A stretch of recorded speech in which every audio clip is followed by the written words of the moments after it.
그런 복된 소식, 좋은 소식은 여러분 무엇일까요?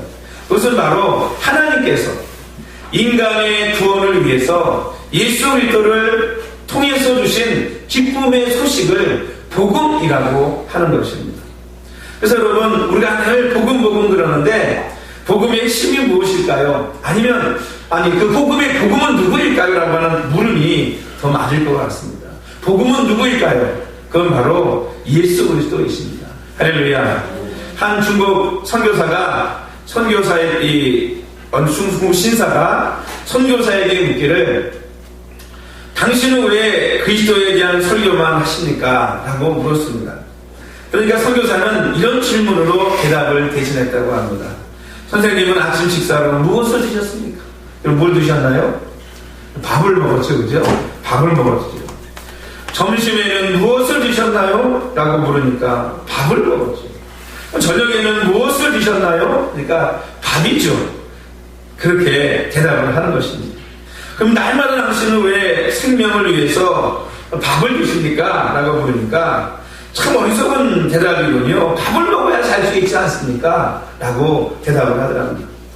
그러자 이 선교사님은 똑같다고 얘기를 하면서 예수님만이 우리를 살릴 수 있는 유일한 길이기 때문에, 예수님 없이 우리가 살 수 없기 때문에 예수님만을 증거한다고 이 선교사님은 대답을 했다고 합니다.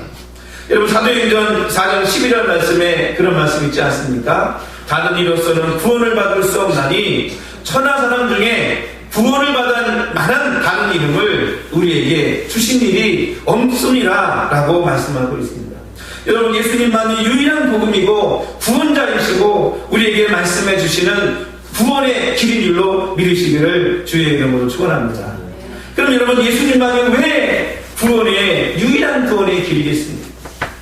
여러분, 예수님을 통한 인류의 구원은 어느 날 갑자기 급조해가지고 여러분 만들어진 것도 아니고 우연히 이루어진 사건도 아니라는 것입니다.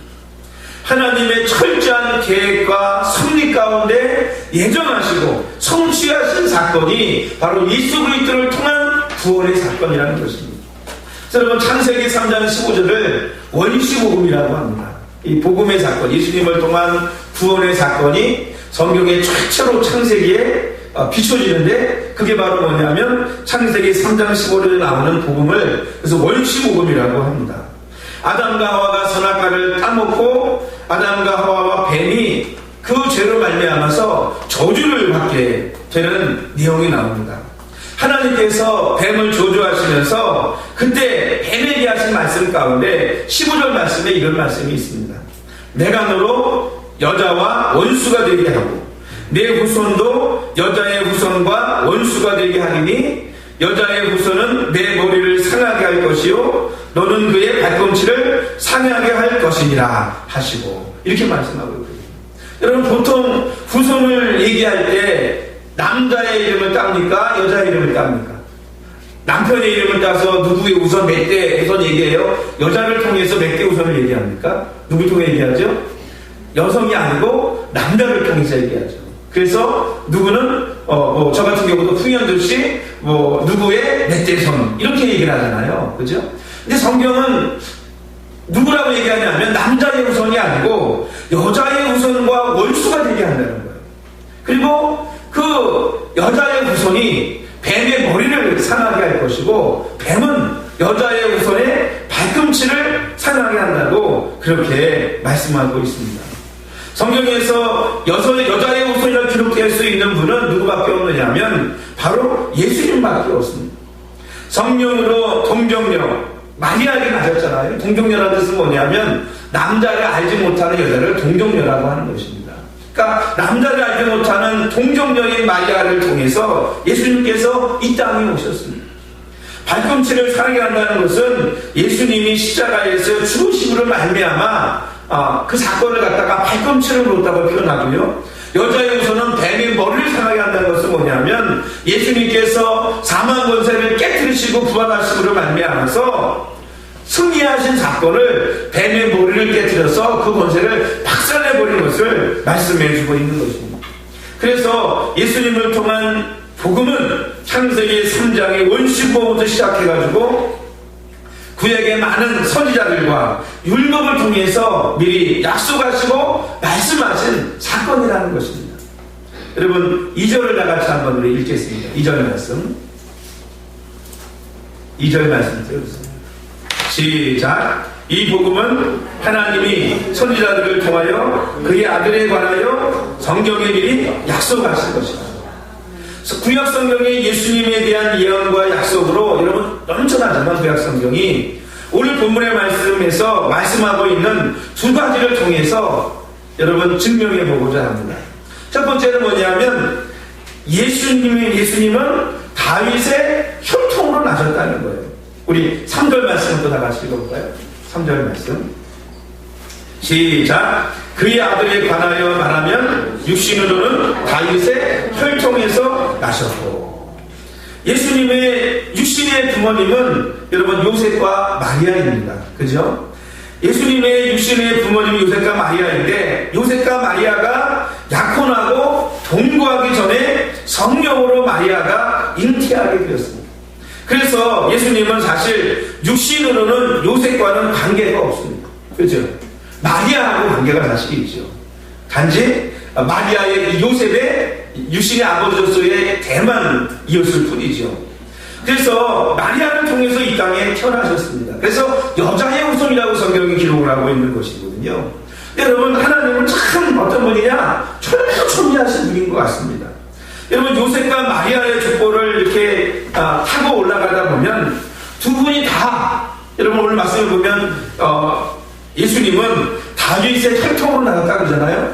그런데 족보를 타고 올라가면 요셉도 다윗의 혈통입니다. 요셉도 다윗의 혈통이에요. 그래서 요셉과 요셉이 아니라 다윗과 솔로몬의 어머니였던 누구예요? 밧세바 사이에 아들이 여러 명이 있는데 그 중에 나단이라고 하는 아들을 통해서 계보가 쭉 내려오는데 그게 요셉까지 옵니다. 그리고 마리아는요, 쭉 그 계보를 타고 올라가면 다윗의 아들이었던 솔로몬의 후손으로 계보가 이어집니다. 그러니까 요셉과 마리아가 다 누구의 후손이냐면 결론적으로 다윗의 후손입니다. 다윗의 혈통인 것입니다. 우리 권사님 한 분이 기도원 가셨다가 이 족보를 만들어 놓은 이렇게 표를 사오셨어요. 저 뒤에 붙여놨거든요. 한번 봐보세요. 쫙 타고 예수님이 맨 밑에 있는데 예수님 요셉과 마리아 갈라져서 쭉 타고 족보를 올라가면 결국은 뭐냐면 다윗의 혈통을 통해서 예수님이 오셨다고 하는 것을 증명하고 있고, 그리고 두 분이 다 다윗의 후손, 다윗의 혈통이라는 것입니다. 그것이 성경을 통해서 뭐냐면 계속해서 다윗의 왕권이 영원하다고 하는 끊임없이 말씀하면서 이어져 내려온 사건인 것입니다. 두 번째는 뭐냐면 죽은 자 가운데서 부활하셔서 하나님의 아들로 선포되셨다고 이야기하고 있습니다. 우리 4절 말씀을 또 다 같이 읽어보겠습니다. 4절 말씀 시작. 성경의 영으로는 죽은 자들 가운데서 부활하사 능력으로 하나님의 아들로 선포되셨으니 곧 우리 주 예수 그리스도이시라. 여러분 예수님은 육신의 혈통으로는 다윗의 혈통이지만 영적으로는 하나님의 아들이십니다. 할렐루야. 그래서 오늘 말씀에 성결의 영으로는 죽은 자 가운데서 부활하셔서 하나님의 아들로 선포되셨다는 거예요. 여러분 예수님이 하나님의 아들이라는 증거가 뭐냐? 많은 증거들이 있지만 바로 그분이 스스로 죽었다가 스스로 부활하신 이 사건을 통해서 바로 예수님이 하나님의 아들이시라고 하는 것을 선포하고 있는 것입니다. 그래서 예수님은 사람이면서 또한 하나님의 아들이신 분인 것입니다. 요한복음 1장 14절에 말씀이 육신이 되어 우리 가운데 거하심에 우리가 그의 영광을 보니 아버지의 독생자의 영광이요 은혜와 진리가 충만하더라, 이렇게 말씀하고 있습니다. 그분은 독생자시라는 거죠. 하나님의 아들이시라는 거예요. 요한일서 4장 9절에는 하나님의 사랑이 우리에게 이렇게 나타난 바 되었으니 하나님이 자기의 독생자를 세상에 보내심은 그로 말미암아 우리를 살리려 하십니다, 이렇게 말씀하고 있습니다. 여러분 예수님께서 육신으로는 다윗의 혈통으로 오셨고 죽은 자 가운데서 부활하시는 말미암아 하나님의 아들이라는 것을 뭐였냐면 증명하셨다는 것입니다. 여러분, 사실 메시아, 그리스도, 구원자라고 하는 이 메시아는 조건이 하나 있습니다. 그게 뭐냐면, 첫 번째로 메시아는 사람의 대표이어야만 합니다. 왜냐하면 인간의 대표였던 아담이 지은 죄를 속죄해야 되기 때문에 인간의 대표로 오셔야 되거든요. 여러분, 인간의 대표가 누굴까요? 이 시대에는요, 임금, 왕이 인간의 대표잖아요. 그러니까 예수님은요, 사람으로 오시면서도 그것도 가장 미천한 말구 위에 모든 사람을 구원하러 오시기 위해서 말구 위에 오시면서도 그것도 혈통으로는 다윗 왕의 혈통을 따라서 이 땅에 인류의 대표로 오셨다는 것입니다. 두 번째는 뭐냐면 인류의 죄를 대속하기 위해서는 죄가 없어야만 하잖아요. 자신도 죄인인데 죄인인 사람이 누구의 죄를 대신 감당하겠습니까? 그렇죠? 그런데 이 땅에 아담 이후로 죄가 없는 사람은 한 사람도 없어요. 그러니까 아담의 후손은 혈당코 메시아가 될 수 없습니다. 그러니까 누구의 후손으로 오신 거죠? 여자의 후손으로 오신 거예요. 왜? 그 영적으로는 누구의 아들로 오신 거죠? 하나님의 아들로 오셨기 때문에. 여러분, 죄가 없으신 분은 하나님밖에 없으세요. 할렐루야. 그러니까 그분이 하나님으로 오시기 위해서는 아담의 후손, 남자의 후손이 아니라 여자의 후손으로 성령으로 잉태하셔서 하나님으로서 이 땅에 오셔야만 했다는 것입니다. 그러니까 성경이 예수님은 육신으로는 다윗의 혈통을 따라오셨고 영으로는 하나님의 아들로 여자의 후손으로 이 땅에 오신 것입니다. 그래서 예수님만이 유일한 구원자시고 예수님만이 유일한 복음인 줄로 믿습니다. 할렐루야. 그럼 여러분, 예수님이 이 땅에 오신 것이 바로 복음이고 그분이 우리를 위해 십자가를 지신 것이 복음이고 우리를 위해서 구원하신 것이 복음인데 이 복음의 능력이 무엇일까요? 복음의 능력. 우리 16절 17절에 복음에 대해서 우리에게 말씀해 주고 있습니다. 우리 16절 말씀 다 같이 한번 또 읽겠습니다. 시작. 내가 복음을 부끄러워하지 아니하노니 이 복음은 모든 믿는 자에게 구원을 주시는 하나님의 능력이 됨이라. 먼저는 유대인에게요 그리고 헬라인에게로다. 여러분, 복음의 능력은 뭐냐면 믿는 자에게 구원을 주시는 하나님의 능력이라는 것입니다. 여러분, 사도 바울은 가장 먼저 이 능력에 대한 얘기를 하면서 내가 복음을 부끄러워하지 않는다, 예수님을 부끄러워하지 않는다라고 선포하고 시작을 합니다. 왜냐하면 사실 여러분, 십자가의 죽음이라고 하는 것은 저주받은 사람이 달리는 것입니다. 그래서 나무에 달리는 자마다 저주를 받은 자라고 성경에 기록되어져 있어요. 그러니까 여러분, 십자가는 저주받은 사람이 달리는 십자가입니다. 저주를 말하는 거예요. 아주 심각한 사람을 아주 최악의 형틀로 가장 고통스럽게 죽이는 형틀이 바로 여러분 십자가인 것입니다. 그래서 저주의 십자가에서 죽으신 예수님을 믿는다는 것은 사실 예수님의 죽으심의 이유, 이 복음의 사건을 모르는 사람들에게는 굉장히 수치스럽고 어리석은 것으로 보일 수밖에 없는 것입니다.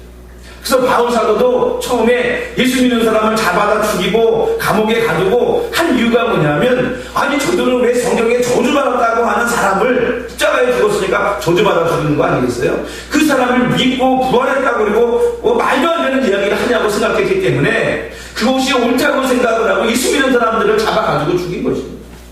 그런데 예수님을 만난 다음에 그는 깨달았죠. 뭘 깨달았을까요? 예수님이 저주를 받아 십자가에 달리셨는데, 예수님이 십자가에 저주가 달린 이유가 예수님이 죄가 있어서가 아니고, 그건 죄가 없으신 분이잖아요. 그죠? 성경에 죄가 없는 분이라고 말했고, 아그리빠 왕이 또 많은 사람들이 법정 앞에서 바울은 죄가 없다고 선언을 했습니다. 예수님은 죄가 없다고 선언을 했습니다. 그죠? 그럼에도 불구하고 예수님이 십자가에 지신 것은 뭐냐면 바로 오늘 우리의 받을 저주, 우리가 진 죄를 대신 감당하기 위해서 우리가 받을 저주를 예수님이 대신 뭐 하신 것이요? 지신 거죠. 그 사건이 믿어지고 나니까 그때부터는 뭐냐면 예수님의 십자가가 부끄러운 게 아니에요. 뭐 한 거죠? 자랑스러운 거죠. 왜? 나를 위한, 나의 죄를 위한 십자가의 사건이기 때문에 여러분, 부끄러운 것이 아니고 예수님의 십자가가 자랑스러운 십자가가 되어준 줄로 믿습니다. 할렐루야. 바로 이 우리가 져야 될 저주의 십자가를 예수님이 대신 지신 대속의 사건이기 때문에 부끄럽지 않고 여러분 그 십자가가 자랑스러운 것입니다. 창세기 3장의 아담과 하와의 범죄에 의해 그들은 여러분 저주를 받았습니다. 그리고 그 저주는 오늘 우리에게까지 영향을 미치고 있습니다. 그래서 여러분 어느 한 사람, 저주받지 않은 사람, 여러분 죄가 없는 사람이 한 사람도 없는 것입니다. 그래서 그 사람이 져야 될 저주, 받아야 될 저주를 예수님께서 대신 받으신 사건, 저주받으신 사건이 바로 십자가의 사건인 것입니다. 그러나 이제 복음은 모든 믿는 사람에게 구원을 주시는 하나님의 능력이 되었다고 선포하고 있습니다. 그래서 여러분 복음은 여러분 쉬운 것입니다. 예수님께서 나를 대신해서 저주의 십자가를 지시고 우리의 죄를 대속하셨다는 사실을 믿으면 죄사함과 함께 구원받게 되는 줄로 믿습니다. 할렐루야. 그게 여러분 무슨 큰 걸 모르는 우리에게 요구하는 것이 아니고 그저 하나님의 은혜로 하나님의 선물로 우리에게 주어지는 것입니다. 여러분 생각해 보세요. 너무너무 갖고 싶은 큰 선물이 있다고 생각해 보세요. 근데 이 선물이 그냥 싼 게 아니고 너무너무 비싼 거예요. 그래서 이것을 살 능력이 아무것도 없는 거예요. 근데 그 마음을 아버지가 아셨어요. 우리 아들이 뭘 갖고 싶어 하는데 이게 제 능력으로는 살 수가 없구나. 내가 어느 날 기쁜 마음이 들어서 그래 내가 하나 사줘야지 하고는 큰 돈을 들여서 그걸 탁 사가지고 아들에게 탁 줬습니다. 그럼 제에게는 그것이 뭘까요? 선물이죠, 선물. 그죠? 그냥 받은 거예요. 뭔가를 수고해서 받은 게 아니고요. 뭔가를 보탠 게 아닙니다. 구원이라고 하는 것도, 이 죄사함이라고 하는 것도, 우리가 하나님 앞에 죄사함 앞에 치를 수 있는 이 죽음이라는 대가가 너무 크기 때문에 우리는 그걸 치를 수가 없고요. 그걸 감당할 수가 없습니다. 그래서 하나님께서 우리를 대신해서 예수님을 통해서 그 모든 것을 뭐하게 하셨냐면, 감당하게 하신 것입니다. 그러니 우리에게 십자가는 이 복음은요 모든 믿는 자에게 구원을 주시는 하나님의 능력이라는 것입니다. 할렐루야. 여러분의 십자가는요 능력의 십자가입니다. 구원의 십자가입니다. 죄사함의 십자가입니다. 할렐루야. 두 번째는 복음은 우리에게 어떤 능력이 되느냐 하면 우리에게 하나님의 의가 되어 주십니다. 우리 17절 말씀을 다 같이 읽겠습니다. 17절 시작. 복음에는 하나님의 의가 나타나서 믿음으로 믿음에 이르게 하나니 기록된 바 오직 의는 믿음으로 말미암아 살리라 함과 같으니라. 여러분 복음에는 하나님의 의가 나타난다고 합니다. 오늘 17절 말씀은 여러분 복음의 핵심적인 내용입니다. 이걸 갖다 뭐라고 하냐면 이신칭의, 이신득이라고 하는 신학적인 용어를 씁니다. 여러분 우리는 원래 저주받은 죄인입니다. 아까도 말씀드린 것처럼. 그래서 예수님께서 우리를 대신해서 대신 우리의 죄값을 치러주셨습니다. 그것이 예수님이 고난당하신 이유이고 십자가에서 죽으신 이유입니다. 그리고 나의 죄를 위해 나의 죄값을 치러주신 예수님을 믿으면 우리에게 하나님의 의가 나타나서 우리를 의롭다고 말씀해 주십니다. 이것을 하나님의 의라고 합니다. 우리는 의인이 아닌데 우리는 원래 죄인이고 지금도 죄를 짓고 있고 지금도 죄인인데 예수님의 십자가의 사건을 통해서 오늘 우리를 뭐라고 말씀하시냐 하면 죄인이지만 너는 죄인이지만 앞으로 의인이라고 부르겠다 이렇게 칭해주는 거예요. 그래서 우리는 우리 자신이 의인이 아니고 칭의, 불러주는 의인인 것입니다. 불러주는 의인. 그걸 이신칭이라고 얘기하는 거예요. 나의 죄는 예수님에게 전가되고 예수님의 의는 오늘 우리에게 전가되는 사건이 바로 십자가의 사건인 것입니다. 여러분 구약의 많은 선지자들이 예수님의 탄생과 죽으심과 부활을 예언하고 설명했지만 그뿐만 아니라 율법의 많은 제사법 속에서 예수님의 죽으심의 사건을 끊임없이 보여주었습니다. 여러분 이스라엘 백성들이 죄를 짓고 그 죄를 속함받기 위해서는 어떻게 했느냐면 재물을 하나 데리고 오는 거예요. 그러면 이 재물은 어떤 재물이냐면 흠이 없는 재물이에요. 흠이 있는 재물 하나님이 안 받으세요. 특히 죄의 문제를 해결받을 때는. 그러면 이 흠 없는 재물을 가져와서 어떻게 하냐면 그 머리 위에다 안수를 합니다. 안수하는 이유는 뭐냐면 나의 죄를 이 재물에게 전가를 시키는 거예요. 그러면 나의 죄만 이 재물에게 전가가 되느냐? 그게 아니고 이 재물의 의, 흠이 없는 재물을 하나님 요구하시는 이유가 뭐냐면 이 재물의 의가 나한테 흠 없는 의가 나한테 오는 거죠. 짐승한테는 이 재물 안에 흠 없는 거고 신학적으로 성경에 오면 의잖아요. 그죠? 그 의가 나한테 오는 거예요. 그래서 그 재물을 잡아가지고 각을 떠 하나님의 드림을 통해서 뭐냐면 그 재물은 나의 죄 때문에 대신 나를 대신해 주는 거예요. 그게 바로 십자가의 사건이거든요. 그게 예표예요. 그리고 재물의 의가 나한테 와서 내가 죄사함을 받은 거죠. 그것처럼 예수님의 십자가의 사건은 나의 죄가 예수님 앞에 전가돼서 예수님이 모든 인류의 죄를 끌어안으시고 받으셔서 그 모든 죄로 말미암아 여러분 죽으신 거예요. 그걸로 끝난 게 아니고 예수님의 의가, 그분은 죄를 알지도 못하는 분이고 죄가 없는 분이시잖아요. 그분의 의가 오늘 우리에게 전가돼서 오늘 우리가 의인이 된 것입니다. 여러분, 내가 바뀌었나요? 아까 재물에 대한 얘기나 예수님의 십자가의 사건 가운데 내가 갑자기 의인이 돼서 내가 의인이 된 게 아니에요. 난 지금도 죄인이라니까요, 우리는. 그런데 예수님의 의, 하나님의 의가 나한테 전가되어져서 뭐냐면 저와 여러분이 지금은 칭의, 의롭다 칭함을 받는 사람들이 되어졌는 줄로 믿습니다. 할렐루야. 이것이 바로 뭐냐면 이심칭이라고 하는 여러분 사건이고 우리가 의롭게 되는 사건인 것입니다. 어떻게 우리가 받을 수 있고 알 수 있느냐? 오직 믿음으로만 알 수 있고 믿음으로만 받을 수 있는 사건입니다. 그래서 성경이 오늘 뭐라 그랬죠? 오직 17절 말씀에 복음의 하나님의 의가 나타나서 믿음으로 어디에 이른다? 믿음에 이른다는 거예요. 믿음에. 이거를 믿어야 믿음에 이뤄서 살아갈 수 있고 의롭다함을 받을 수 있다는 것입니다. 그래서 여러분 결론적으로 뭐라고 말씀하세요? 오직 의인은 무엇으로 말미암아 살리라? 믿음으로 말미암아 살리라. 이것이 여러분 복음의 핵심입니다.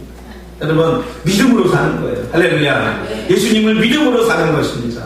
예수님을 믿음으로 의롭다함을 받는 것입니다. 예수님을 믿음으로 구원받는 것입니다. 예수님을 믿음으로 하나님의 자녀가 되는 것입니다. 예수님을 믿음으로 하나님의 나라를 소유할 수 있는 것입니다. 할렐루야. 이게 복음인 거예요. 이게 복음. 할렐루야. 이게 복음이에요. 복음. 여러분 그러면 마지막으로 여러분 결론의 말씀으로 여러분 우리를 복음 가운데 부르신 이유가 뭐겠습니까? 여러분 하나님께서 왜 우리를 복음 가운데 부르셔서 이렇게 의롭다함도 받게 하시고 우리가 구원받도록 여러분 이렇게 하나님의 은혜와 사랑을 우리에게 부어주셨겠습니까? 우리 한번 1절 말씀으로 돌아가서 결론의 말씀이 1절인 것 같아요. 1절 말씀은 같이 한번 다시 읽고 오늘 말씀의 결론을 내리겠습니다. 1절 말씀 시작. 예수 그리스도의 종 바울은 사도로 부르심을 받아 하나님의 복음을 위하여 택정함을 입었으니. 할렐루야. 오늘 우리는 이 복음을 위해서 수많은 사람 가운데서 택정함을 받은 사람이라는 것입니다. 할렐루야. 할렐루야. 여러분 옆 사람에게 이렇게 전해줍시다. 당신은 택함받은 사람입니다. 옆 사람에게 택함받은 사람입니다. 할렐루야. 여러분 우리는 무엇을 위해서 이렇게 많은 하나님의 은혜와 사랑을 받은 존재로 여러분 택함을 받았겠습니까? 그 이유는 첫 번째로 뭐냐면 우리를 구원해 주시기 위해서 택하셨다는 것입니다. 뭐 해주시기 위해서? 우리를 구원해 주시기 위해서. 우리가 예수님을 믿고 구원받아 천국의 백성으로 하나님의 자녀로 살라고 우리를 하나님이 택해 주신 것입니다. 지난 수요일은 여러분 사순절이 시작되는 제수요일이었습니다. 제수요일이라고 한 것은 뭐냐면 성도들이 머리에 죄를 뿌리고 자신의 죄를 회개하고 자신의 믿음을 회복하고 돌아가서 우리가 돌아가야 할 곳 영원한 천국을 기억하고 살아가게끔 결단하는 그런 절기가 사순절이고 바로 그 시작인 제수요일인 것입니다. 예수님은 우리를 구원하시기 위해서 우리를 천국 백성 삼으시기 위해서 이 땅에 오셔서 바로 저와 여러분을 위해 고난을 당하시고 십자가를 치셨습니다. 이 구원의 축복이 그저 쌍벽처럼 아무에게나 그냥 주어지는 것이 아닙니다. 믿으십니까? 하나님께서 특별히 사랑하시고 택하신 자만이 예수님을 믿고 구원받는 것입니다. 우리가 택함받는 것은 것에 대해서 여러분 감격하고 감사해야 할 이유가 바로 여기에 있는 것입니다. 뽑히고 뽑힌 거예요. 할렐루야. 뽑히고 뽑힌 거라니까. 여러분 자신의 아들을 십자가에 못 박아 죽여서 구원하고자 하는 그 택한 택한 사람들이 그냥 아무나 그냥 아무 이유 없이 막 그냥 하나님께서 구원하시고 뽑으시겠어요?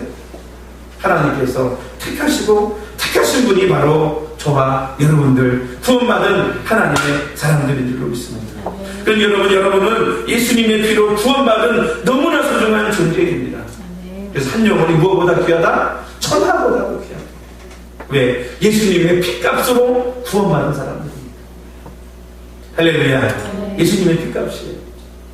두 번째는 왜 우리를 하나님께서 복음을 위해 특정을 받으셨냐면, 두 번째로 복음을 전하게 하기 위해서 우리를 택하셨다는 것입니다. 뭐 하기 위해서? 복음을 전하게 하기 위해서. 복음을 전하는 것이 여러분 목회자만이 하는 일이 아닙니다. 예수님께서 전하시면서 너희는 만민에게 복음을 전파라고 명령하셨습니다. 전도는 특별한 사람만 하는 은사가 아닙니다. 저나 여러분이나 누구나 해야 될 사명이 바로 전도이고 복음 전파인 줄로 믿습니다. 할렐루야. 사도 바울은 사도로 부르심을 받아 하나님의 복음을 위하여 택정함을 받았다고 고백을 하고 있습니다. 사도 바울만 복음을 위해서 부르셨나요? 아닙니다. 저와 여러분도 복음을 위해서 부르셨는 줄로 믿습니다. 할렐루야. 우리 1절의 말씀을 조금 바꿔가지고 읽어봤으면 좋겠어요. 바울을 여러분의 이름으로 바꿔서 사도를 자신의 직분을 넣어서 직분이 없으신 분은 성도라고 바꿔서 한번 읽어보겠습니다. 다 같이 한번 읽어보겠습니다. 예수 그리스도의 종 조성숙은 목사로 부르심을 받아 하나님의 복음을 위하여 특정함을 입었습니다. 할렐루야. 여러분의 입으로 좀 다시 한번 해보세요. 시작. 예수 그리스도의 종 조성숙은 목사로 부르심을 받아 하나님의 복음을 위하여 택정함을 입었습니다. 할렐루야. 여러분, 우리의 사명이 무엇입니까? 복음을 전하는 거예요. 하나님께서는 모든 사람이 구원을 받으며 진리에 이르기를 원하십니다. 누구를 통해서 그 일을 하기를 원하십니까? 바로 저와 여러분을 통해서 그 일을 하기를 원하십니다. 할렐루야. 사랑하는 성도 여러분, 전도하고 복음 전하는 일에 힘쓰시기를 축원합니다. 이것이 우리를 부르시고 택하신 이유이기 때문입니다. 여러분, 5월달에 전사님 기도 제목처럼 총동원 연주를 엽니다. 나는 안 해도 되겠지, 이런 생각하지 마시고 이번에 한번 전도해 보시기를 바랍니다. 할렐루야. 옛날에 우리 교회 다니다가 소천하신 김정자 집사님 여러분 기억하세요? 교회 이렇게 안 다니시고 그 집은 이렇게 우상을 많이 섬겼던 그런 집이었습니다. 근데 여러분, 딸이 믿는 집으로 시집을 가가지고 너무나 조금 믿음을 갖게 됐어요. 제주도로 이사가 사는데 늘 누가 걱정이겠어요? 내가 자신이 은혜 받고 예수님 만나고 믿음 갖고 구원 받고 나니까 안 믿는 부모님이 늘 걱정인 거예요. 그러니까 전화해가지고 그랬대잖아요. 엄마 때문에 나 죽겠다고 울었다는 거예요. 그랬더니 야, 네가 왜 나 때문에 울고 죽겠다 그러냐. 그러니까 입사님이 됐대요. 엄마 아빠가 교회 안 다니니까 내가 죽겠다고. 엄마 아빠 지옥 가면 어떡하냐고 울었다는 거예요. 그랬더니 이 집사님이 마음이 생각이 든 거예요. 아니, 딸이 죽겠다는데, 자식이 죽겠다는데 내가 교회를 안 나가면 되겠냐. 그래가지고 찾아온 교회가 옛날 우리 지하교회 있을 때 우리 교회였습니다. 그 부부를 제가 다 장례식 주례를 했지 않겠습니까, 여러분? 여러분, 계속해서 하다 보면 10번 찍어서 안 넘어가면 없다 그러잖아요. 10번 찍어 안 넘어가면 몇 번 찍으면 돼요? 100번 찍으면 되죠. 100번 찍어 안 나가면 1000번 찍으면 되잖아요. 넘어질 때까지 찍으면 여러분 안 넘어가겠습니까? 언젠가만 넘어가겠지. 그렇잖아요. 언젠가 지겨워서라도 내가 진짜 믿음은 없지만 당신 때문에 내가 괴로워서라도 교회 나가겠다고 그러고 나오지 않을까요? 여러분, 그 다음부터 와서 듣다 보면 믿음 생기고 은혜 받고 구원받아서 하나님의 백성 돼가지고 여러분들보다 더 열심히 믿을지 누가 알겠어요? 불가능해요. 옛날에 있던 교회 집사님 한 분이 그런 분이 계셨거든요. 아들이 다운증후군 환자예요. 여러분 아시죠? 지능이 떨어지고 이렇게 못하는 아이 있잖아요. 생긴 것도 얼굴이 다 똑같잖아, 애들이. 근데 교회 데리고 다 그냥 교회 데리고 와서 교회와 데리고 기도원 데리고 맨날 그냥 예배 데리고 밤늦게 내가 찾아드리고 그랬거든요. 그냥 하나님만 붙들고 사는 거예요. 이 남편은 하나님을 안 믿고 아들을 생각하니까 저 부족한 아들을 내가 어떻게든지 책임져야 될 텐데 생각을 하니까 어떻게 했냐면 내가 저 아들 평생 먹고 살 돈을 모아야 되겠다. 그래가지고 자기들이 죽더라도 없더라도 어느 단체에다 그 돈을 다 맡기고 이 애를 죽을 때까지 책임져 달라고. 그렇게 해가지고 부탁을 해야 되겠다고 돈만 악착같이 모으는 거예요. 이 남편은. 그리고 나서 맨날 교회 다니고 이거 늦게 오니까 싸우다 보니까 어디까지 가게 되냐면 남편이 이혼하자고 했고 이혼까지 가게 된 거예요. 그래서 마지막 소원으로 그럼 이혼하기 전에 기도 가서 예배 한번 드리고 갑시다. 그래가지고 법정 가기 전에 기도로 올라왔어요. 그래가지고 예배를 드리다가 깨지고 하나님을 만난 거예요. 여러분. 그러나 이분이 뭐였잖아요. 내가 바보 같았다는 거예요. 그거 거기다 두면 그 단체에서 다 먹어 써버리면 얘 그냥 내버리면 누가 알겠어요. 그렇잖아요. 그래서 내가 이제 하나님 앞에 헌신하겠다고, 그리고 하나님 앞에 이 아이를 맡기겠다고 하나님 앞에 다 헌신하고 맡기더라고요. 그리고 얼마나 그때부터 열심히 교회 다니는지 이 사람보다 더 열심히 다니더라고요. 그리고 왜 나중에는 남편이 문제가 아니고 집사님이 더 믿음이 없는 분이 되더라고요. 남편이 더 믿음이 좋고. 나중에 안수집사님 되신 걸 내가 봤거든요. 여러분 하다 보면 넘어가겠죠.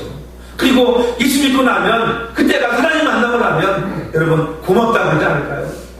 그게 핍박하다가도 여러분 고맙다 그러지 않을까요? 할렐루야. 네. 여러분 저와 여러분을 부르시고 택하신 복음의 사명을 잘 감당하는 성도들 되시기 바랍니다. 이번에 한번 여러분 이렇게 5월달에 우리 한번 하자고 하는데 가족들도 천도하고 다른 사람도 천도하고 한번 어떻게든지 한번 교회 한번 나가자고. 죽은 사람 소원도 들어준다는데 그렇잖아요. 산 사람 소원 한번 못 들어주냐고.